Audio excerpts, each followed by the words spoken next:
But I think people who are working hard and trying to make their lives better and lose weight also should read Upset is Optional, because I think sometimes we're just too hard on ourselves. And to be able to find peace and serenity in your environment and be able to move forward, acknowledge that you have the ability to what you can control, you can control. And I think a lot of people feel like these things are out of their control, whether they eat or how they react to stress and problems in the workplace and at home.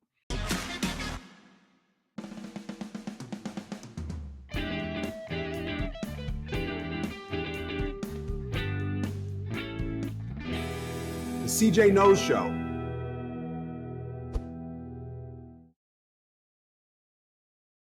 I'm Henry Rains, filling in for CJ Zaya on the CJ Knows Show. This is where we try to inquire, inform, and inspire you. And hopefully we're going to do that today, because we have a guest that I think is very relevant to these times and something that appears and happens in everyone's life. If you ever felt like you were overwhelmed by the demands of everyday life, or if you long for a sense of calm, much like we were about 5 minutes ago before we get started here, amidst the chaos, I think everyone does that sometimes. And we're going to find out how to cope better with that. And to do that, we have Karen Howard. She's the author of Upset is Optional. And she's going to share some valuable insights from her book on alleviating stress and anxiety. It's inspired by the wisdom of Bob Duggan, a visionary who dedicated his life to teaching a new paradigm of health and fitness. Now, Karen is also a CEO and executive director of Organic and Natural Health Association. She's been leading the Organization for Consumer Health and Advocacy since its inception in 2014. With 4 decades of experience in healthcare policy, government relations, and organizational leadership, she's a visionary in advancing healthcare initiatives. Karen Howard, thank you for joining us today on the CJ Knows Show. It's a pleasure to be here. When I was looking over upsetisoptional.com and gathering more information about the thrust of the book and your background, it seemed to me there were a couple things that stood out. One, first of all, you've been living 40 years in Washington, D.C., and that must take a special temperament right there to overcome chaos and lack of calm. But you would have been there for September 11th of 2001, the attack on the Washington, D.C., the Defense Department. And then also, that also led you to the influence of a man named Bob Duggan. Can you sort of draw a line between those for us? Yes, for those of us who lived through either New York or Pennsylvania or here, where these were actual live events that had a dramatic impact on everything. It's kind of like, COVID had a dramatic impact. This too. Like, my children never had a tour of the Capitol, which was part of the curriculum in Washington, D.C. To this day, I'm not sure they've been inside the Capitol. So I would say that one of the things that came, of course, immediately was the relevance of what you're contributing to the world, which has always been very important to me, and how better to do that. And it led me, at the time I was working in the managed care arena, which is a soul-sucking environment, especially in its early days. And I wanted something more. So I literally quit my job. Just quit. And it's like I've done this 3 times. Which job did you quit?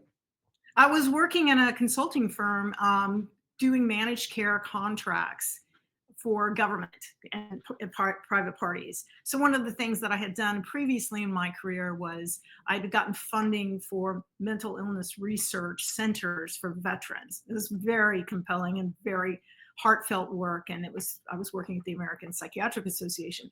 When I moved into consulting, though, it became, let's do managed care contracts for psychiatric patients. And that was a real eye-opener, because basically it's rationing of care at the end of the day. So that's what I was in the middle of, is that kind of consulting work. And I said, I just can't do it anymore. I have to leave. I've got these 2 little kids I'm raising in Washington, D.C. We've just had, good friends that their lives were at risk. Some didn't make it out. And so I quit. And lo and behold, when you do things like that, I've discovered, and you do it with intention, things happen to you. They just fall in your path. And I was introduced to a man who's a naturopathic physician and was the president of the Association of Naturopathic Physicians, working out of Hawaii. And I took a part-time, yes, I'll help you figure out how to be in Washington, D.C. And within a month or two, I was full-time, rebuilding an organization that had fallen into some financial difficulties. Changed my life. I managed a couple of medical practices, so I can see why you, even without a national disaster event, you would want to get out of what you were describing. But so you made this change, and what was the first thing that you encountered? I've encountered a lot of challenges. I've never done this before, never run an association before, never I had a broken database and 200 boxes of stuff and a deficit. So I was quickly learning a lot about putting business back together. But at the same time, I was being introduced to some of the most magnificent people I will ever meet in my entire life. And one of those people that came into my life as I got further and further, I was with the naturopaths for 10 years and still have many friends in that industry. So one of the friends that I made was Bob Duggan through that. And you can never take, the people and the heartfelt work that goes into that kind of association is amazing. And so subsequently, the people that are associated with are also amazing. And he really began to show me another way of being in the world in terms of my own personal health, sanity, and the way I wanted to show up when I walked into a room. And he found acupuncture on the East Coast. He had the first accredited naturopathic or acupuncture school in the country. So he was well steeped in conventional healthcare, but had this alternative way of treating illness. And so when I entered a program with a cohort that was really about treating illness through words and actions, not even needles. We used to call it crysophia. It was like a pretty emotional kind of place to be. And it was a master's program. So I learned practices that were really complicated and rooted in lots of history. And when Bob left the school after, many, many years, having founded it, he took all of that work and he boiled it into the practices that are in the book. Simple. And I went into a program that he had where we all became sort of mentors to one another, our family friends, and we're teaching this ourselves in an effort to reduce stress and suffering in the world. I want to pause just for a second, because with all you said about this gentleman that inspired you, and we're going to get into more of the nuts and bolts of that. But I do want to say I was on the website upsetisoptional.com, and there's a video there, and there's people remembering Bob Duggan. And of course, did not know Bob Duggan, but I'm looking at the people and their expressions. There's a lot of people that can, they'll come up with some words about someone that's passed, and it's appropriate and it's nice. But there's something about the body language. I spent a lot of years in radio and wasn't looking at people, only heard their voices. And I'm sensitive to the breath or lack of breath control when someone's talking, when the emotions take over. And I could just listen to those voices. If I closed my eyes, I could feel how much that gentleman had reached them and touched them deeply inside. So now, when you're talking about the acupuncture and what he had set up, does that mean you were learning acupuncture, or you were on the administrative side of getting that out to people? There were several different programs, one of them being acupuncture, but then at the end of the day, they took the acupuncture concept and philosophy and they turned it into a layperson's program for people like me who could learn the practices around this philosophical point of view, and doing a lot of community outreach, like what you saw with Penn North. And so they were having programs, and I would come in and I would be sucked into like a day long. They turned this into a master's degree, an accredited master's degree, but it was healing with words and actions, not needles. That's to describe it. So it was all about these practices. And one of them, the core of it was absolutely upset is optional. Well, you can imagine, like, people don't believe that. Right? How could that possibly be? And so we would take a practice and we'd have 6 weeks to go and every day document how we experienced what was happening in our bodies, what came in, what came out, write it down, and how you shift your body so that you could get yourself out of upset.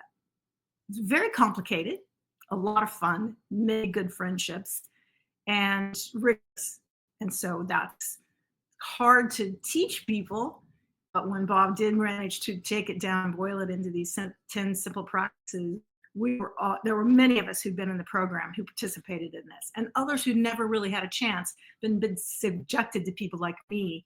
They were curious, and he was spreading that pretty widely throughout the world before he passed. So how does that translate into this book? I mean, where do you start to reveal, although whatever you learned there is this the starting point, or deep in the philosophy? What are people going to experience with the book? What they experience with the book is just a series of these practices that they sound simple. Deep breathing. You know how most of us breathe from here. But if you're a vocalist, or you've played an instrument, or you swim, you're an athlete, you know you have to breathe from your diaphragm. You get that. So for all of us lay people wandering around the world who are breathing from here very shallow, the change in your physiological body with deep breathing is huge. So the practices go one by one. The first one being, let's talk about what upset is optional really means. But deep breathing, creating a language that's an alternative to the stuff that runs through your head. I love the word moron. I can use it all day long. It's very judgmental, it's very strident, and I have to replace that word often. So it's those kinds of, and the stories that go with the practices are very real and personal.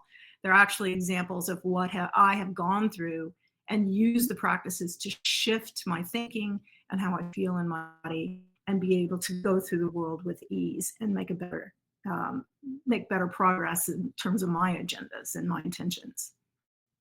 Just thinking about the title, Upset is Optional, it raises the question for me, because you're going to feel upset almost spontaneously.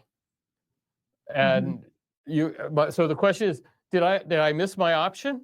Or are you really teaching it how to pass through that moment of upset? Both.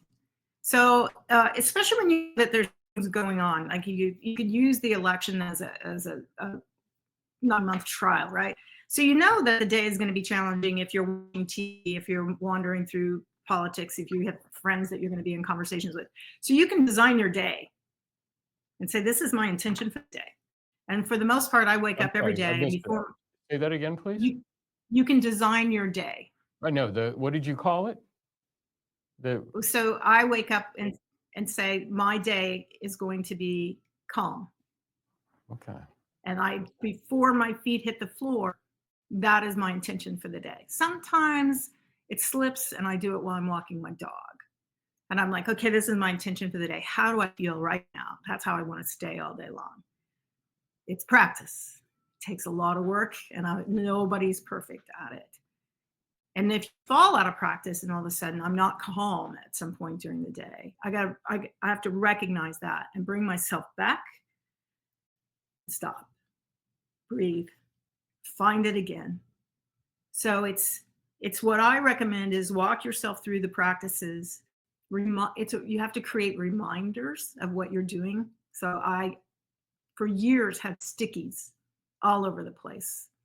People have road rage. I recommend that they put a sticky on their steering wheel that says, "Be peaceful," whatever it is. You know, when you go to hit the horn, you see that before you actually hit it. So it's very practical application of how you can change your way of being in the world when things come at you and catch you off guard. Which do you need first, self-awareness or the intention?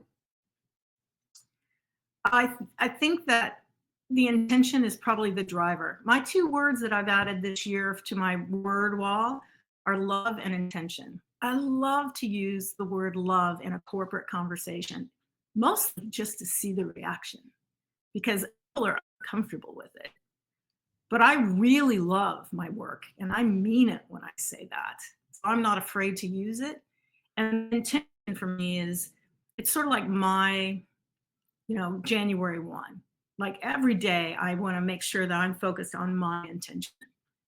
My intention is that all the work I do serves 7 generations. So to shorten that, I've just got intention. Well, So yeah, I think love can be a love, feeling or it can be a verb. It can be an action. So when you're saying I love my work, are you saying that's how I feel about my work, or I am a vehicle of love in my work? both. If you use it as a vehicle that it gets more attention at the table, I'll give you an So example. you're walking and chewing gum at the same time. You're Yes, feeling yes. and you're feeling love and acting lovingly. Okay. You were talking about the sticky notes and stuff because you'd also talk about a word wall in the book. Is that related to that? It is related. I mean, all the practices have overlap. I think people find they will resonate towards one more than the other. Some will work for them better. Some are but more easily understood by men than are women. So in the case of, like, love for me, the word wall for me is very powerful because I'll give during the election, I was doing a lot of interviews because people were really upset. Way back, I said, I'm going to rename the candidates Martha Washington and Mary Todd Lincoln. People, We're talking with Karen Howard. Her book is Upset is Optional. The website's upsetisoptional.com. so I mean, sticky notes are great reminders. A word wall, I mean, you can do a word wall any way you want. You can create a physical word wall. It's hard to say. For me, it's trying to replace language that does not serve. So in the case of the election, I decided to give the candidates 2 different names. So I called them Mary Todd Lincoln and Martha Washington. And it shifted everything in an interview. Everything. Because no one knew who I was talking about. And you can even, in a social setting, I could use it and people would just be confused. I'm like, great, then we can have a conversation. So now that it's a new year, I'm looking for new language to add to my word wall. I don't need that language anymore. What words that I tend to use that I want to give up, and what do I replace them with? And sometimes it's nonsensical, so I remind myself, don't use that word. Don't use the Now, I'm word trying to wrap my morality. head around that. So you gave the candidate's other name. Can you give me an example of a social setting where you use that? Like Sure, it's a because sentence? so I know that you may be voting for Mary Todd, but I am voting for Martha Washington. And Mhm. I have my reasons to vote for one or the other. And tomorrow I may change my mind. I might vote for Mary Todd Lincoln because I'm not very certain of it. And by then you've got them so confused because they can't tell who's who. And it means that you can distract the conversation to either reframe how you have the conversation or stop the conversation. And that was fairly successful. You can't use it too often.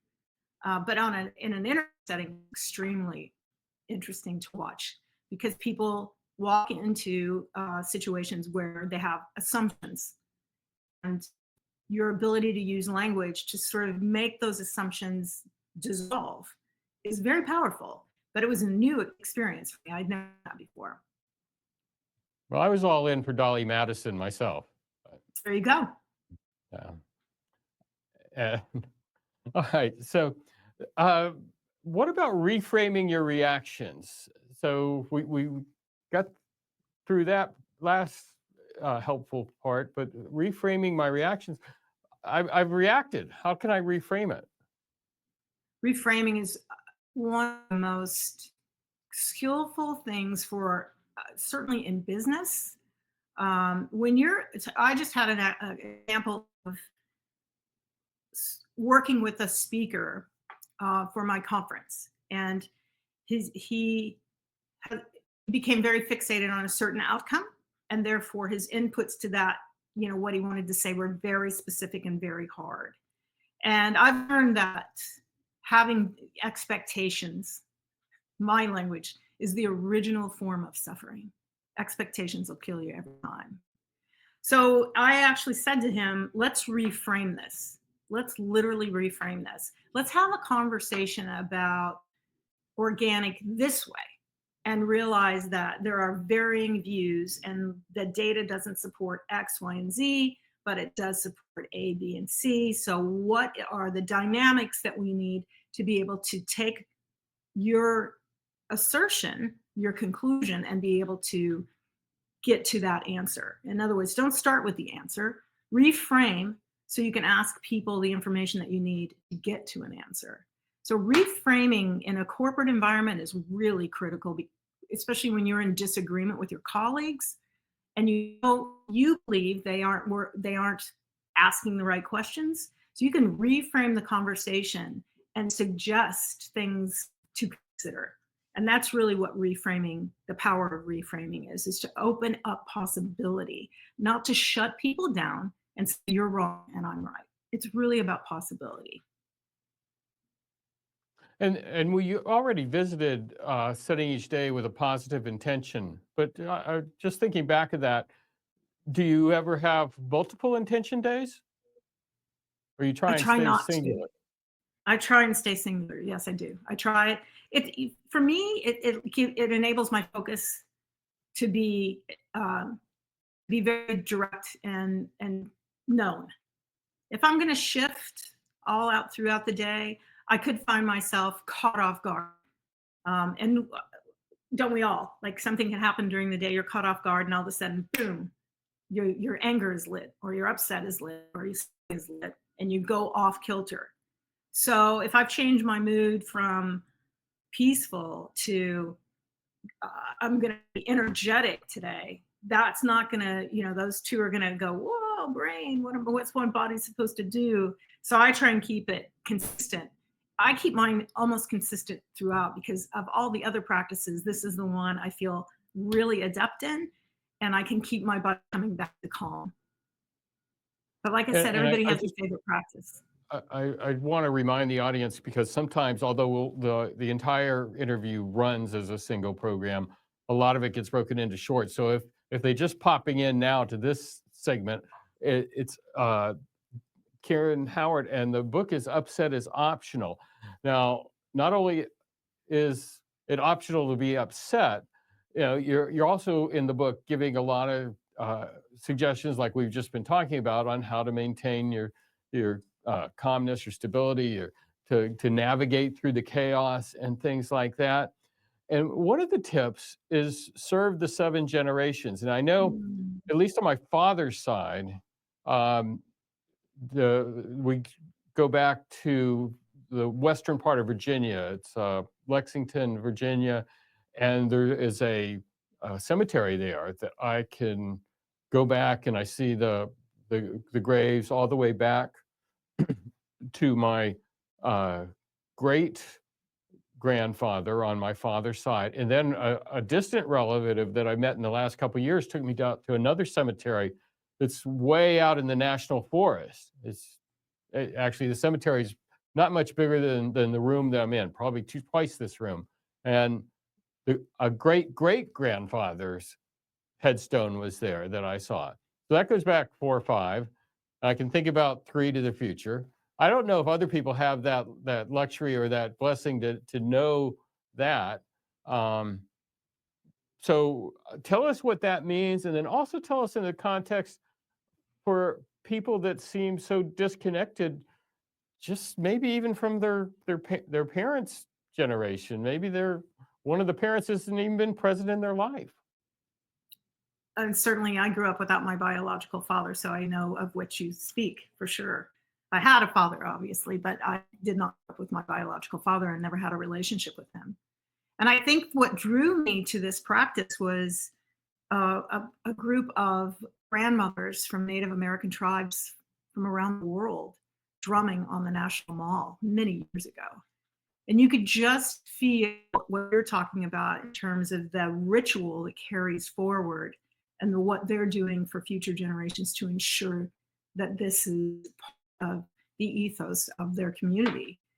And it really struck me, the whole meaning of what the 7 generations means. So even if you don't have that kind of beautiful story about a place to go and actually honor your ancestors, I know that the work that I do now is this big in the world of very big and history. And I know that I couldn't be here in the situation if I didn't have those three generations before me setting the stage for whatever it is I'm doing.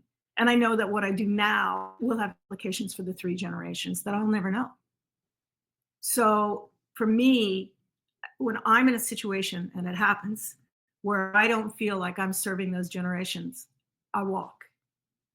I was the story in the book is I was the president of a water bottle company.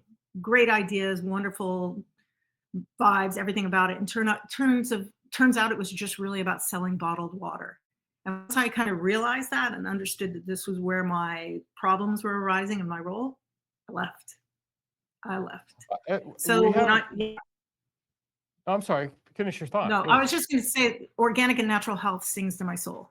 So everything I do and have done for 10 years, I Oh, feel because I meets that wanted to definition. get that to that area of your life before we finish. But just to recap about upset is optional, maybe our Achilles could put the table of contents back up on the screen for just a moment. But within the video here, we've talked about the word wall. We've talked about reframing your reactions, setting your mood, and serving the seven generations. You see, there's other things that you can focus on if you scan the table of contents very quickly. But let's come back to Ms. Howard and Karen. And uh, so you've been in Washington, D.C., you've been an advocate for, I don't know what your preferred term is, naturopathy or natural health or holistic health or all of the above, or but uh, we have a change of administrations, and Mhm. we have most likely a very different attitude in youth, the Health and Human Services aspect of the administration. Personally, I was looking forward more for Madame Curie's approach to medicine, but maybe we're going to get Louis Pasteur's approach to medicine. What do you think we're going to be seeing over the next 4 years? And what do you hope to see?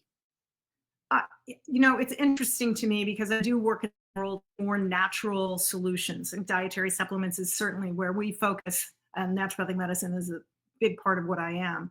So it's interesting to me that the people, my tribe, people who are interested in getting glyphosate out of school lunches, people who are passionate about standards for grass-fed raised beef, these kinds of people have been tapped for information by an administration that I had no idea that's where they were going to go. So whether it's make America healthy again or whatever the language is, they are looking to additional sources of information and things that conventional medicine has never really wanted to even talk about. And a lot of this obviously is nutrition driven, which I'm all about.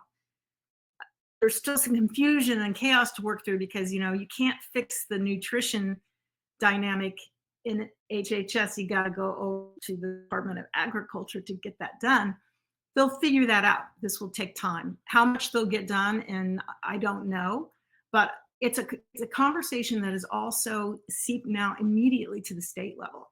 So I'm very intrigued with how this all starts to show up. And at a conference next week, this will be a big topic for us because we continually run into roadblocks about how supplements don't do anything, they're not effective, they're not regulated. We have these biases that are out there. And for the first time ever, I see an open door. My primary primary care physician, is Indian, like many in the profession now is when you go to, at least in our state.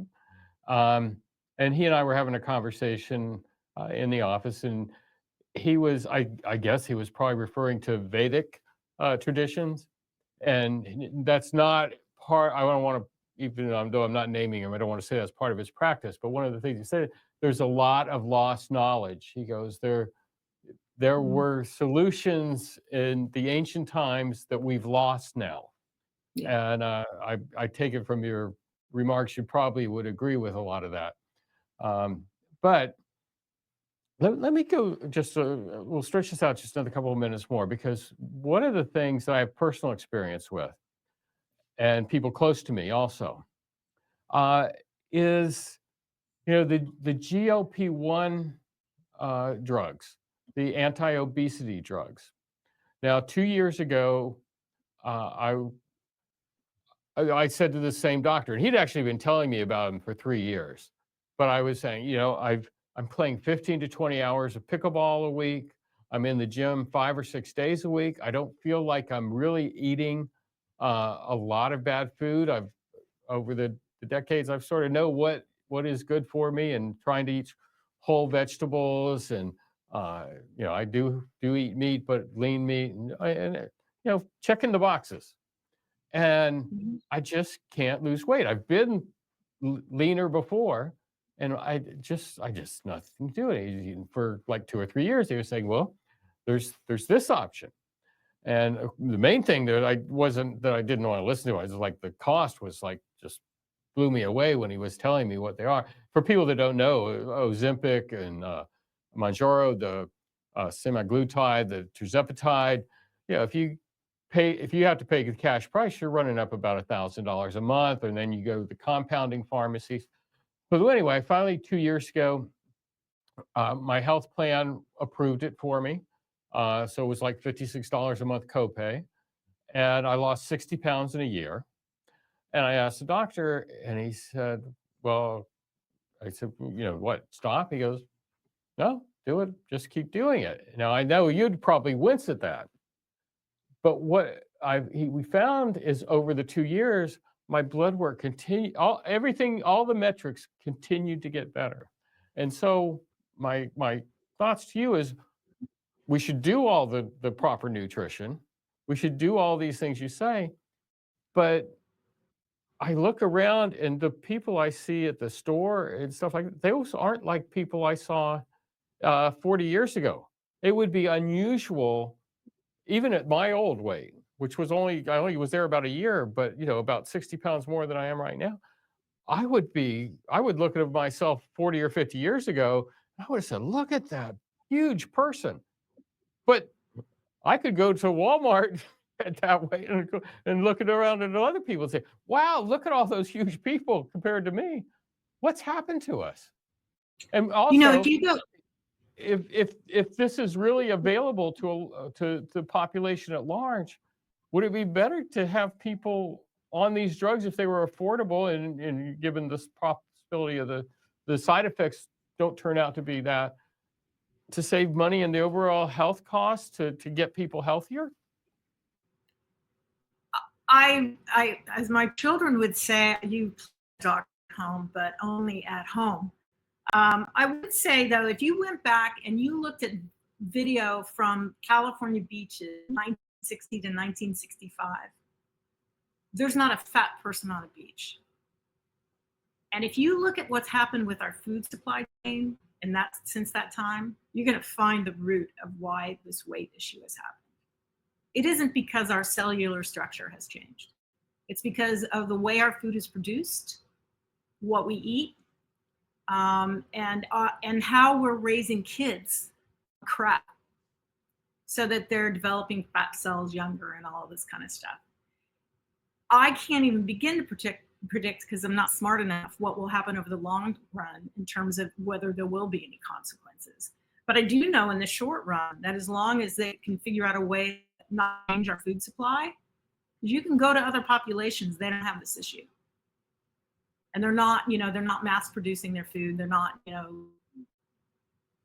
They're just not doing it the same way we do it. But there's a lot of Americans in training on those nutritional side around the world, though. I see that obesity is going up in China, and I think it's So because they're adopting our products they're and our adopting our way of eating and diet. the way we manufacture food because it's cheap.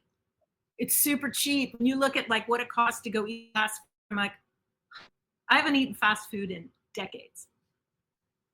Well, But you're talking to a believer right here, that because right, I can't remember the last time I ate at McDonald's. It's been years. it's been But so I probably think the other 25. food though, if you walk into now I'm really running you over time here. We're going to turn this into 2 shows. This will be a separate show. But I am, and hopefully I won't run into the next guest, but I'm sure CJ will be back here soon. By the way, I'm filling in for CJ. So nothing's happening to him. We will be back for our next show. Um, the, that the if you go into a convenience store, 90% of the floor space in there is for something that is habit forming and addictive, whether it's alcohol, tobacco, sugar, salt, and you get the little corner with the bananas and the apples. And even those aren't too good. I'm a little suspect of those. Um, but I felt like over the last part of my life that the food was accumulating and I was developing an insulin insensitivity. And I think that's much more commonplace now, that people are finding that condition and once they get into middle age and beyond. I'll let you wrap it up with the last words because we need to get out of here and other people need your wisdom too. Well, I mean, we could talk about food forever. I mean, I'm a big proponent of organic and getting all that stuff out of. But I think people who are working hard and trying to make their lives better and lose weight also should read Upset is Optional, because I think sometimes we're just too hard on ourselves.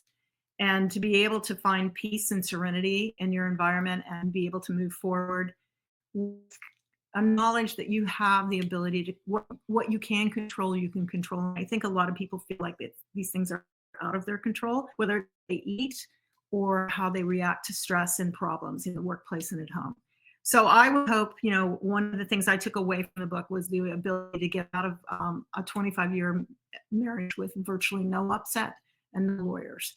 So it's really a powerful tool, I can tell. And kids, we still are all we get along and we can be together, and we are together when it's appropriate to do that. So I really believe in Bob teachings, and I hope that everybody has a chance to experience a little bit of what I knew of Bob through the book and be able to enjoy their life to the fullest.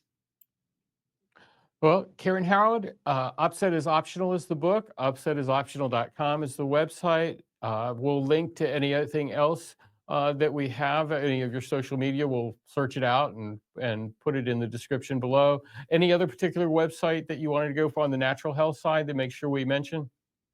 You can always look at organicandnatural.org. It's fun to see how the people who are making supplements. We represent the entire supply chain, raw ingredients, manufacturers, consumers, and grocery stores.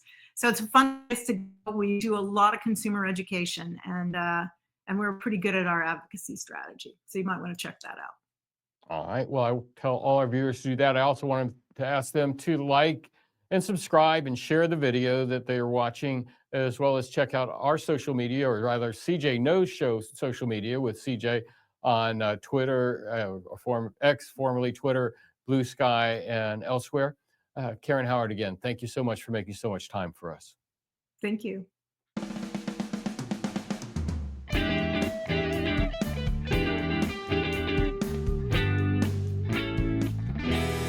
The CJ Knows Show.